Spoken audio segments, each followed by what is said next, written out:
नमस्कार, मैं ताना शुक्ला और हमारे साथ हैं अमेरिकन ट्रेंड फिजिशियन डॉक्टर बाबा स्टीव बेदी। तो आज हम बात करेंगे रेट्रोग्रेड इजैकुलेशन। तो सर बताइए ये होता क्या है? What is retrograde ejaculation?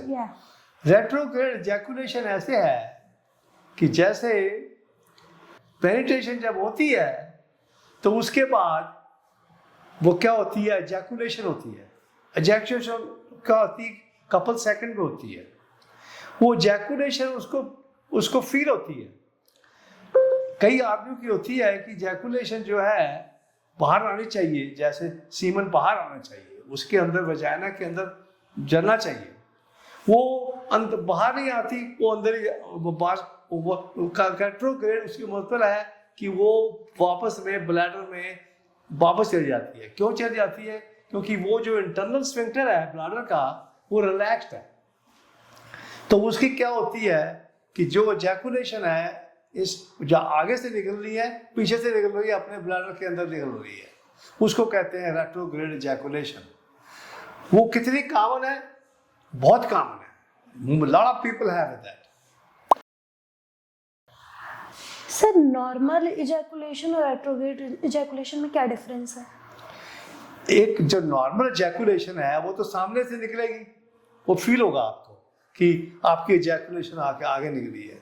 जो रेट्रोग्रेड होगी वो क्या होगा कि आगे से नहीं निकलेगी, पीछे से आपके ब्लैडर से, सीमन से, क्या पीनस से नहीं निकलेगी, सीमन में नहीं आएगी, वो पीछे जाएगी, पीछे, क्योंकि आपका स्फिंक्टर वीक हो गया है। वीक कैसे हुआ है? वो ड्रग से वीक हुआ है, या ऑटोइम्यून से डिसीज हुआ है, या डायबिटिक से हो गया है, या किसी ने ऑपरेशन कर दिया है, उस पर ऑपरेशन कर दिया, किसी का प्रोस्टेट इलाज था, उसी ने ऑपरेशन कर दिया, तो क्या किया कि जो स्फिंक्टर था वो रिलैक्स हो गया। वो स्फिंक्टर रिलैक्स हो गया तो वो स्फिंक्टर नॉर्मली क्या होता है कि नॉर्मली वो स्फिंक्टर कंस्ट्रिक्ट होता है। वो जब रिलैक्स हो गया तो एजैकुलेशन पीछे आ गया। सर, ये किस एज ग्रुप के लोगों को ज्यादातर होता है? इट कुड बी ये प्रॉब्लम ये है कि अगर आपको स्ट्रेस है, डायबिटिक है, या कोई ड्रग ले रहे हैं, 30 साल में हो सकती है, 40 साल में हो सकती है, 50 साल में हो सकती है।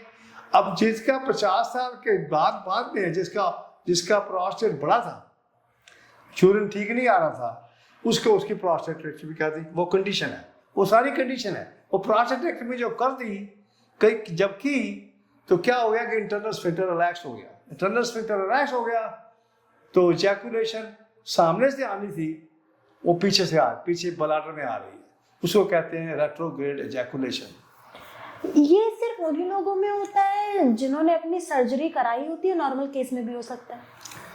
नॉर्मल हो सकता है, उसको स्ट्रेस है, या ऑटोइम्यून डिसीज है, या मल्टीपल स्क्लेरोसिस है, या उसको क्या नाम है, उसको रेडिएशन हो चुका है, या उसको कोई ड्रग ले रहा है, या डायबिटिक है।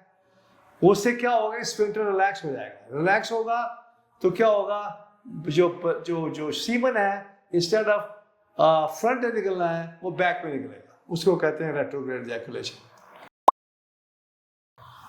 सर, ये इस एजैकुलेशन के मेन कॉजेज क्या है? मेन कॉजेज ये है कि जो यंग में है वो डायबिटिक है, ऑटोइम्यून है, स्ट्रेस है, एंजाइटी है, न्यूरोमस्कुलर डिस्टर्बेंस है, मस्कुलर डिस्ट्रॉफी है, और कोई जो हाइपरटेंशन की ड्रग ले रहा है उसको हो जाता है। And also conditioning, total conditioning. If you eating, अगर आप ज़्यादा सॉल्ट खा रहे हो, ज़्यादा कोलेस्ट्रॉल हो गया बॉडी में हो गया है, तो दैट कैन आल्सो प्रोड्यूस वो क्या एजैकुलेशन जो है आपकी फ्रंट में आ रही है, बैक में आ रही है। सर, इसके सिम्टम्स क्या होते हैं, कैसे पता चलता है हमें?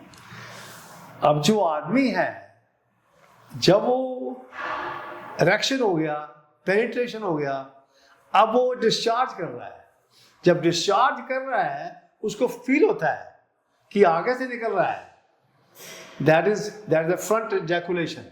जो पीछे से निकल रहा है उसको कहते हैं रेट्रोग्रेड इजैकुलेशन, वो फील होता है। सर ये जो सिचुएशन होती है, ये पेन और डिस्कम्फर्ट भी इससे होता है, क्रिएट करती है? फीमेल में क्या क्या ये जो कंडीशन होती है इससे पेन और डिस्कम्फर्ट भी होता है? some people may have a pain, but इससे वो क्या होती है, फीलिंग क्या है कि तुम्हारी जो फीलिंग है वो तो आगे से निकले, जैसे पेशाब आगे से निकल रहा है, जैसे सीमन आगे से निकल रहा है। अगर वो पीछे निकलेगा तो उसकी कोई फीलिंग ये हो सकती है कि थोड़ी सी डिस्कम्फर्ट होगी, और ये होगा कि इसे अनयूजुअल फीलिंग होगी। तो क्या होगा कि वो फील होगा कि ये नॉर्मल नहीं है, वो एबनॉर्मल है। उसी को कहते हैं रेट्रोग्रेड इजैकुलेशन। सर इसका ट्रीटमेंट क्या मेडिसिन से भी पॉसिबल है या सर्जरी करानी ही पड़ती है? नो, इसकी सर्जरी कोई जरूरत नहीं है। इसकी ये है कि you have become more conscious, वो यहाँ बता रहे हैं। मैं अभी आपसे जब से बताया है कि कंडीशनिंग है इतनी पुरानी है कि it is not their fault, so they have to become conscious. क्योंकि जो है बॉडी तो ऑलवेज प्रेजेंट, इंटेलेक्ट जो है वो पूरी कंडीशनिंग है। अगर आप उसके if you become a what we call intuition, 1% conscious दिया जो जब पैदा हुए हो, 99% यू आर नॉट कॉन्शियस। वही हम उसको सिखा रहे हैं कि कैसे कॉन्शियस होना है। जब हम पैदा हुए प्लेसेंटा सेपरेट हो गया, जब पूरी कॉन्शियसनेस अंदर आ गई, पर उसको भूल गए। We become totally condition. वो कंडीशनिंग इतनी पुरानी हो रही है कि जनरेशन से चल रही है। जैसे इसे कंडीशन अनकॉन्शियस, कंडीशन कॉन्शियसनेस, तुम पूरे उस कंडीशन अनकॉन्शियसनेस, तुम्हें you are condition unconscious at the cellular level. क्या कि उसकी तुम्हारे फैमिली ने कर दिया, सोसाइटी ने कर दिया, and the world itself is totally living in a what we call intuition, in intellect and totally conditioned, and that's why we are totally what we call conditioned unconsciousness, and that's what we all are.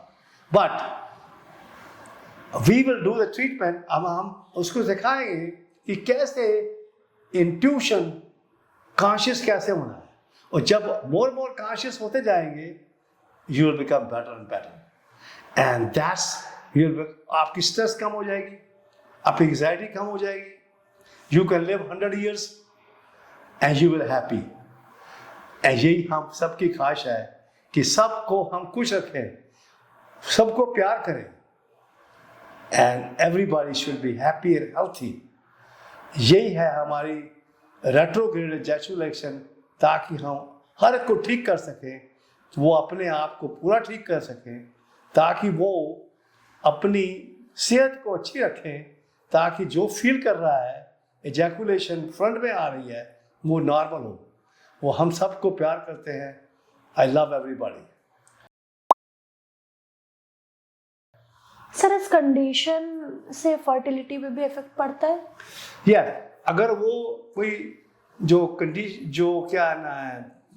Retrograde ejaculation हो रही है, जिसकी stress है, anxiety है, या high blood pressure पिल ले रहे हो, या डायबिटिक हो, वो क्या होगा कि आपका इजैकुलेशन फ्रंट से निकल रहा है, पीछे से निकल रहा है, एंड दैट विल प्रोड्यूस, वो क्या करेगी, वो it will affect stability.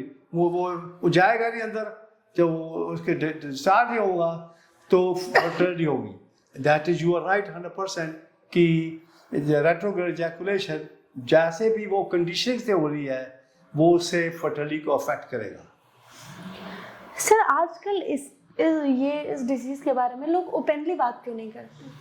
That's very good. वो तेरी बात हो रही है, that's good, because that help अस।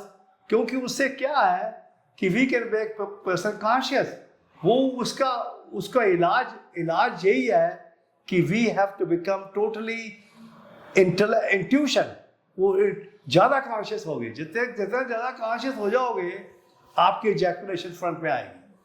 वो that nobody is doing it, they are doing it, they are basically telling them, but they themselves on their condition. जो doctor है वो भी कंडीशन है, पेशेंट है वो भी कंडीशन है, तो दोनों ही कंडीशन है, and that's why the retrograde ejaculation is there. Sir इस कंडीशन में फादर बनना पॉसिबल है?